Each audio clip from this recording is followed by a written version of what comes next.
shit's in the safe. Got me a spot out the way. Nigga just tryna be safe. Let's get to sports talk. Coaching gig? Would that be a good fit? Is there someone on the show who played for Ty Lue with Kyrie Irving we could ask? I don't know. We'll see. First, though, I want to get to Jackie Mack's story on the Sixers that dropped this morning. In it, Sixers coach Brett Brown reveals he considered benching Ben Simmons for not attempting more jump shots. Here's a quote from Brown. I told Ben, if you aren't willing to shoot, then do I just bench you? Because I can do that. That was all discussed. I opted to take another path. I think only down the road will we be able to truly assess if it was the right one. In the meantime, he's a two-time All-Star, a kid that's gone from college 4 to an NBA point guard. His story is a pretty darn good one. Paul, do you think the Sixers would have been wise to actually bench Simmons in order to get him to shoot more threes? No, I don't think so. I mean, players of his caliber only come around so often. He's already a legitimate all-star in this league. He's getting better. But some way, somehow, you're going to have to push his buttons into shooting because I know he can knock down these shots. I see him pregame knocking down shots. He just refuses to shoot them in the game. So I don't think that's the way you go about it. But they just got to have a man-to-man, a heart-to-heart, and just say and ask each other, why? Why aren't you taking these shots? Because he knows that when the playoffs start, as they go deep in the playoffs, whenever that's going to happen, that he's going to have to knock down some shots. But that's not the way really to go about it. Well, I disagree, Paul. I think you can say all the heart-to-hearts that you would like. You can say all that, but the answer is yes. Should he bench him? But now listen to this clearly when I say bench him. Greg Popovich, who Brett Brown is a disciple of him, he would bring a guy out of the game, tell him, are you going to shoot that shot? Go sit down. And then 30 seconds later, he would bring him in. Now go shoot that shot. That's what they talk about benching. Taking him out of the game, sitting him down for a second, giving him a message, and then sending him back in there. He's not a San Antonio player. He's a different era player. You don't know how that's going to rub him. It's not going to be the right way. He might be frustrated if that would have happened. Plus, when you're a two-time All-Star and you feel like you're the second guy, which he is, he's your second superstar besides Embiid. If you bench your All-Star point guard, and he gonna feel some type of way about that. Why is you benching me? Because I won't shoot the basketball? Like, he's not the player from the San Antonio era. He's not those type of players that are willing to come off the bench. That's not how it's gonna work. By him being a young player on top of that. Like, you gotta think about it, how it's gonna rub him the wrong way. And he could possibly get frustrated if that would happen. It doesn't mean bench him for the fourth quarter. It doesn't mean bench him for a half or not start. That's not what it means. It means take him out of the game to tell him a message, sit him down, and then put him back in the game. Heart-to-hearts aren't going to work, or they haven't worked for the last few years. Is Ben Simmons a future Hall of Famer potentially if he keeps up at this rate? Yes. But sometimes taking a guy out of the game, telling him something, then putting him back in the game, as Greg Popovich, one of the all-time greats, has done to me and every player he's ever coached, I think that would probably be the best thing for Ben Simmons, to let him know, like, hey, come out of the game, shoot the shot, now go back in. Well, it'll be interesting if we ever start playing professional basketball again. Maybe he will try that. Ben Simmons, of course, was out with an injury. I'm pretty sure he's tried that already. I'm pretty sure he's done that. I mean, at this point. I mean, when you talk about benching, that means, like, you're done for the fourth quarter. You're a liability. I'm sure all coaches do that. That's happened to me before, and I can shoot the ball. So there you go, I'm sure that's Paul. already happened. Yeah. Paul can shoot. There's no doubt about that. All right, guys. According to the New York Daily News, Richard's former coach, Ty Lue, is interested in the Nets head coaching job.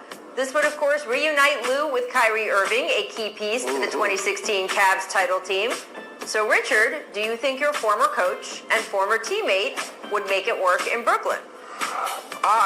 It depends on what the other options are. I think Ty Lue is a great coach. Paul has had him as an assistant coach, and he's a great X's and O's guys. But to make this seem like it's just about Kyrie or just about Kevin Durant, they've had a tremendous amount of success there, given the injuries and given their situations. But only Kyrie really knows what Kyrie is looking for. Do I think T. Lue is going to be a great coach and has this opportunity? Yes, but I can't speak for Kyrie to say, oh, this would be a great pairing. But I think they've proven that they can be successful together, and it's about what Ty Lue and Kyrie could come together as a compromise and figure out what's best. Like, they just trying to figure out what's the right coach that fit Kevin Durant and Kyrie Irving. What coach they comfortable with. Because they wasn't comfortable with Atkins. That's why they moved on from him. Eventually he wasn't going to be the coach because they're two there now. They got to find someone that do two main guys who they comfortable with. What coach they are going to be comfortable. That's all it was. Kenny Atkins wasn't going to be there for long. And that's why they just trying to find the right coach to coach them players. And Kyrie, he going to be comfortable with Tyler because he won a championship with him.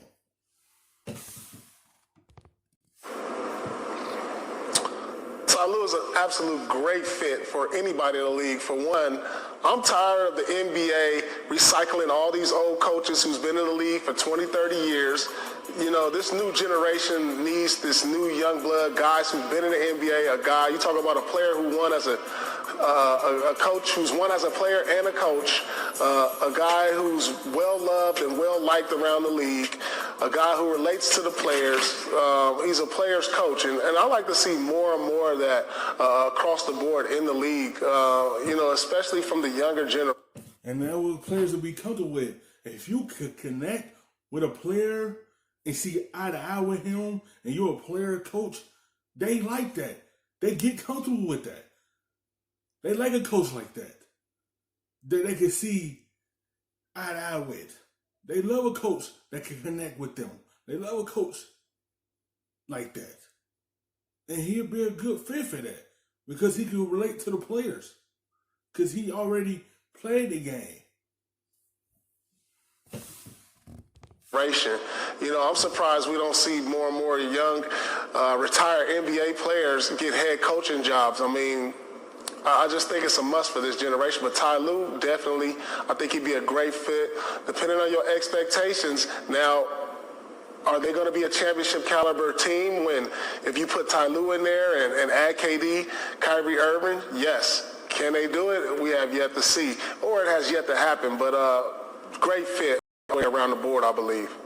Richard, you travel with the Nets a lot, doing broadcasting with them. What do you think is the best fit for that team overall? Well, again, I haven't really paid attention to who they've talked about because there's been a lot of change and a lot of shift and obviously being away from the team right now. But, to echo what Paul says, there are so many great young coaches out there that deserves opportunity. T. Lue is, to me, the number one young coach, even though he's not that young. I like to mess with him, but he can coach. He can do all of that stuff. He has proven his track record. So do I think that T. Lue could coach this team? Do I think he could be successful with this? Yes. But I can't speak for Kyrie, and that's kind of what the question was. Do I think that him and Kyrie would be a great match? No. I don't know. But do I think that T. Lue is a great coach and would be a good fit? Yes, I believe so also. Well, they certainly had their run-ins at times when Ty was coaching in Cleveland, but they also had some really great moments together and worked really well together in a lot of ways. And there's some stuff floating around about, is Ty really an X and O coach? You guys can both attest. You've both worked with him. He is an X and O coach. Absolutely, right? Those are dumb statements. T. Lue and Greg Popovich are the two best X and O coaches that I have played with in my. Hey, that's what they're trying to figure out. What is their top players? What type of coaches they want coming into the building, and have them be the right guy for them, because some players have a different perspective from different coaches. Like, you see a couple coaches got fired because the top players didn't like the way he was coaching. They didn't like his coaching style. And that's what I think that's the Nets looking for. Who can connect with the two main guys? Who could they be comfortable with? It's all about trying to keep Kyrie and KD happy. Who's the right coach to come in there and they comfortable with? Entire basketball career from high school all the way up into I retired. And Richard, you bounced around a lot. You played for a lot of coaches. I played for a lot of coaches. I played for a lot of coaches. So yes, I have quite a bit of experience. Thanks for watching ESPN on YouTube. For live streaming. Better look back at the rub, nigga, I gotta be safe.